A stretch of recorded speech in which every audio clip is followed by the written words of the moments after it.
Hello mga ka-taste buds! Nandito kami ngayon sa Tugawi Cove Cafe. Dito lang yan sa second floor of Savage Mind, 5 Peninsula Street, Mayon Avenue, Naga City. Kasama ko ngayon si Teacher Monique, Teacher Ann, and Teacher Iza na nag-recommend ng place na to. Upon entering the cafe, mararamdaman mong magaan ang ambience dito. Tingnan nyo naman kung gaano kaganda, kalinis at kaaliwalas ng place na ito. At mukhang local-made product ang ginamit nilang furnitures for the interior design. Ang kagandahan pa dito ay may mga libro that are free to borrow and use while staying in the cafe. Anyways, puno na ang mga table sa loob kaya naman dito na lang kami pumesto sa may terrace para lang talaga kaming nasa bahay dahil sa setup ng cafe na to. Pumili na kami sa kanilang menu at nag-order na kami pagkatapos.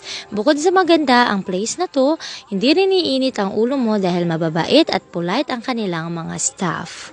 After a while, sinerve na nga sa amin ang aming orders. Thank you nga pala kay kuya na nagpicture sa amin kanina. Nag-order kami nitong chicken quesadilla that was very tasty at ang crunchiness ng kanyang crust ay perfect. Meron din kaming tugawi maruyan na very generous sa cheese and condensed milk. Nag-order din kami ng cookies and cream and chocolate cookie smoothie, passion fruit lemonade, at sea salted caramel na bagay sa mainit na panahon. Napakaraming blessings sa life na pwede nating i-celebrate kahit sa simpleng paraan lang.